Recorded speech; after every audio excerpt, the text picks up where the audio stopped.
Welcome, truth seekers and freedom lovers. This is Makia with the Freedom Articles. This is video number 325 on Monday, June 15th, 2026.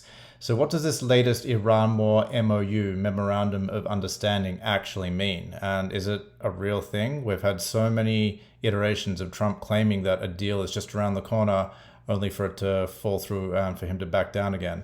Well, it appears this thing could be real. According to this report on antiwar.com, Vice President J.D. Vance has actually signed it digitally, as well as some representatives of Iran, such as Mohammad Ghalibaf, who's the Speaker of the Parliament there.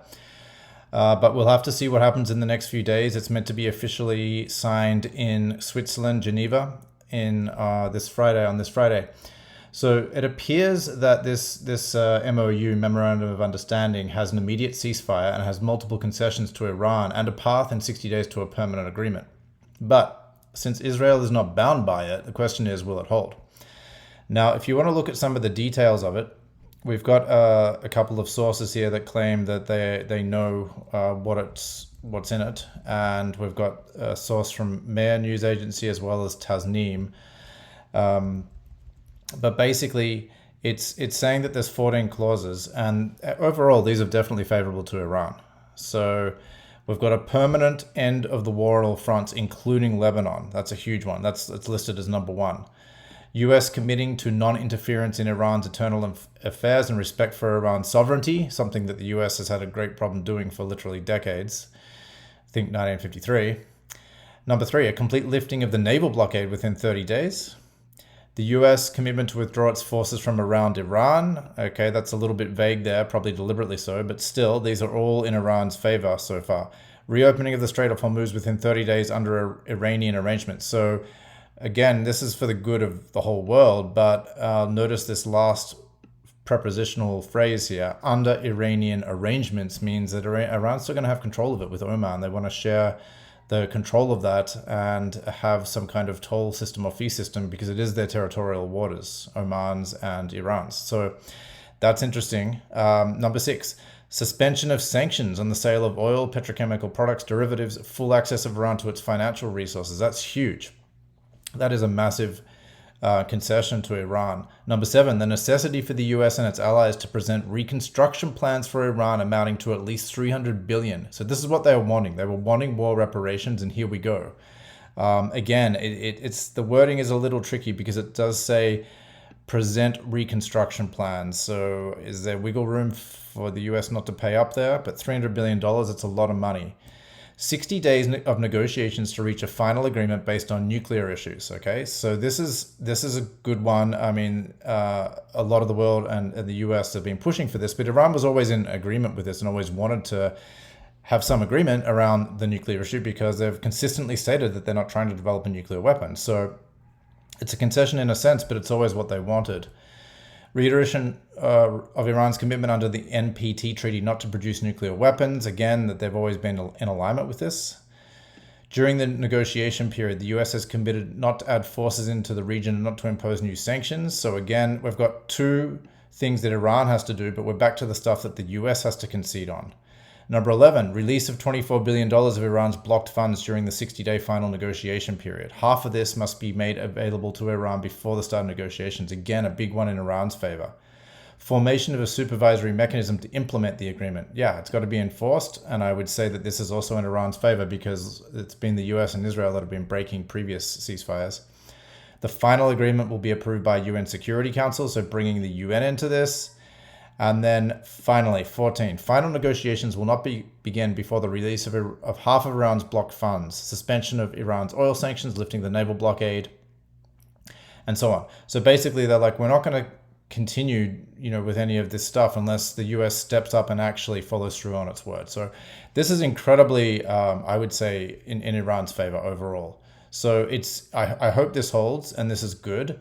But I mean, it's it's interesting that Trump is championing this because on the one hand, it's good that there's peace if this actually holds. But on the other hand, this is definitely a sign, a manifestation that the power is shifting eastwards. The US is coming out of this whole thing in a much worse state than when it entered.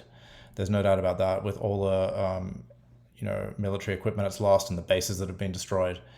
Now, interestingly enough, if you compare this to a few months ago where things were at in, say, late March during the Iran war, the US at that point was giving a 15-point proposal to Iran saying, you have to follow these 15 points. And Iran rejected that. And it's not so easy to actually find these 15 points anywhere in writing, but I did do a bit of digging and I found this Times of Israel article. And this lists a lot of them. So this just gives you an idea of just how much things have changed, because now we're in mid-June. But if we just go back 3 months, or a little bit less than that, 2.5 to 3 months, look at what the US was demanding. It was demanding all this stuff about Iran with its nuclear stuff. Okay, so this stuff is still in the MoU that Vance has signed, but there's more. No uranium enrichment on Iranian territory. Well, that's been dropped. Iran must hand its stockpile to the IAEA. Okay, this was the same agency that spied for Israel on behalf of Israel to give information about Iran to Israel. So that's been taken out of it. 3 and 4. Natanz, Isfahan, and Fordo nuclear facility must be dismantled. That's taken out of it. Iran may agree to that, but they may not. They don't have to right now. The IAEA will be granted full access. That's been taken out. Iran must abandon its regional proxy paradigm. There's nothing in there at all about Iran's support for the Houthis or Hezbollah or anyone else. That's taken out. It's the same thing. 7 and 8 are basically the same thing. Iran's support of proxies. The Strait of Hormuz must remain open and free and function as a free maritime corridor. Well, this is in it, but it's going to be under Iran's control in some way. Iran's missile program must be limited in both range and quantity. Any future missiles would be restricted. There's nothing about any ballistic missile program at all. This has all been taken out. So this is a big step up in Iran's favor from just a few months ago. So you can really see that why would Trump have agreed to this deal? Why would the US have agreed to this deal if the US was winning militarily, as Trump was boasting? That wouldn't make any sense. So this is a result of the US having lost militarily. Now, on to the important question though. Is this really going to hold up, and is it really going to matter? Because if Israel isn't bound by it, then they can just do whatever they want and destroy it. And see, that's going to always be the problem with this kind of thing. So we've already had, just in the last 6 hours, we're in the late evening on Monday, June 15th, and we're already having Israeli ministers coming out and saying, we're not a party to agreement. From our perspective, we will continue until we achieve the goal of disarming Hezbollah. And this was said by the Science and Technology Minister. She's a cabinet level position minister, Gila Gamliel. And then we've got the PM himself, Netanyahu, saying that Israel will remain in security buffer zones in Lebanon, Gaza, and Syria. So this is 3 places, regardless of any US-Iran deal, right? Netanyahu on Lebanon. We created a buffer zone, a security zone, and we will remain there as long as necessary. Iran wanted us to withdraw from there. That did not happen. Okay, so here he is boasting about that on the very day. This is June 15th today. So yeah, as usual, you've got Israeli defiance of this. And of course, Iran has been saying this whole time that there's really no point unless Israel is bound by this and actually follows any agreement. Otherwise, they're just going to keep breaking it and throw the whole region into chaos and into war again. So it's interesting what he actually says in this. The Zionist aggression against the southern suburb of Beirut once again demonstrated that the US either lacks the will to uphold its commitments or lacks the ability to do so. You cannot gain concessions by giving the Israeli regime a green light. The good cop, bad cop game has grown old. If you lack the will and the ability to fulfill your commitments, then there is no point in speaking about continuing down this path. Meanwhile, Brigadier General Mohammad Jafar Asadi, Deputy Commander and Deputy Inspector of the Iranian military's Qatam al-Anbiya Central Headquarters, said Israel's attack on Beirut's southern suburbs will not go unanswered. If you seek an agreement or understanding, you must discipline the Zionist regime. If this rabid dog is not controlled, it will bite your leg before the ink is dry on this agreement. Yeah, that's very well said. But this is also assuming that the US is even in charge of Israel. And that's not really how it works, because the people that run Israel have long infiltrated the US and they control it. And so it's the other way around. And so it's not really a question of the US controlling, bringing Israel to the table and controlling Israel. It is whether any force can really control Israel at this point. So I like how he said the good cop, bad cop game has grown old. So Trump and Netanyahu have been playing that a lot the last few weeks to try to keep confusion around what's going to happen. But many, many people have seen through it. So it's also worth noting that Israel has just in the last few years, since this whole thing began with this October 7th false flag attack, allowing Hamas to attack on October 7th, 2023. Here we are about 2.5 years later, coming up 3 years later. Israel has actually expanded their control of surrounding countries by 1,000 square kilometers. Okay, that's including Gaza, Lebanon, and Syria.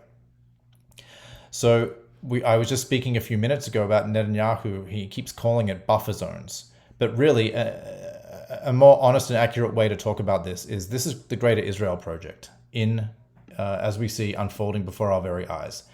And so they don't want to let go of any of the land that they've taken, and they don't want to let go of any ambitions to take land.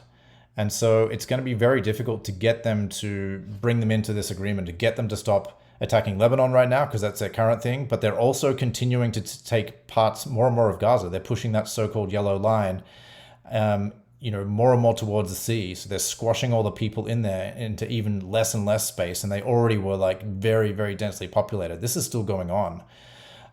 Meanwhile, they took a huge amount of Syria, and after the installation of al-Shara'a, and all in all, it's totaling 1,000 square kilometers. It's a massive area. So this is the Greater Israel, same ambition, same objective happening. So, what's going to happen? It's hard to say whether this thing's going to hold up. Again, we're just going to have to see what happens in the next few days and the next few weeks. But I will add something very interesting to finish this video off, and that is that when you've got the psychopathic people running the Zionist regime, and then you've also got Trump, who's a narcissist and can't seem to think straight, it's a lot of it's a lot of mental illness that's really running the world, that's really fueling this conflict. And what's interesting is that an Iranian official told Dropsite News that they actually employed psychologists to help craft messages to Trump, because they were trying to take into account this guy's clear mental illness. And no, just because I say that Trump has mental illness, it doesn't mean that I'm a Democrat or that I think Biden was great. Biden also had mental illness. Clearly, he had dementia, but Trump has got something going on. And the amount of flip-flopping and back and forth and the amount of lying this man does is just incredible.